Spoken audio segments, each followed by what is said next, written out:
இப்போ பத்திரிக்கையாளர்களுக்கு மீடியாக்காரர்களுக்கெல்லாம் திருநெல்வேலி அல்வா கொடுப்பாங்கள்ல, அதே மாதிரி சில அரசியல்வாதிகளை இனிப்பு கொடுக்குறாங்க.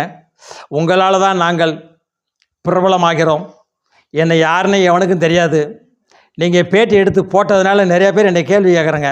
என் பொண்டாட்டி கூட கேட்குறா, என்னங்க நீங்கள் பேசுகிறது மீடியாவில் வந்துச்சு, அந்த அளவுக்கு உள்ளவங்களெல்லாம் நீங்கள் மீடியாவில் பேட்டி எடுத்தால் அவங்க ஏன் உங்களுக்கு அல்வா கொடுக்க மாட்டாங்க?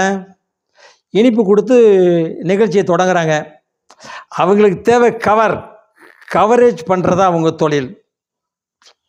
இல்லை தேவையில்லாமல் ஒரு பைக்கில் பெட்ரோல் 100 போட்டு 100 தான் போடுவாங்க. பெட்ரோல் விலை ஊடினாலும் சரி, 150 இருந்தாலும் சரி, அவன் 100 தான் பெட்ரோல் போடுவான். 100 பெட்ரோல் போட்டு உங்கள் இடத்துக்கு வந்து கேமரா தூக்கிட்டு வந்து மைக்கை தூக்கி மூஞ்சிக்கு நேரம் நீட்டி பேட்டி எடுத்து செய்தியாக போடுவாங்கிறீங்களா? 100 பேர் எடுப்பான், 5 பேர் தான் போடுவான் அவங்க செய்தியை. வேஸ்ட்டாக பணமும் கொடுத்துட்றீங்க, இனிப்பும் கொடுக்குறீங்க.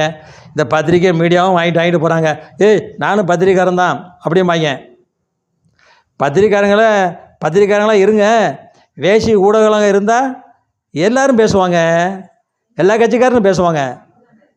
சமூக ஆர்வலர்கள் எச்சரிக்கை பண்ணுறோம், அவமானப்படாதீங்க, அசிங்கப்படாதீங்க. அரசியல்வாதி எடுத்துன்னு போய் பல தடவை சொல்லியாச்சு, ஒன்றும் கிடையாது. உங்கள் பொண்டாட்டி பிள்ளை தான் கேட்கணும் உங்களையெல்லாம்.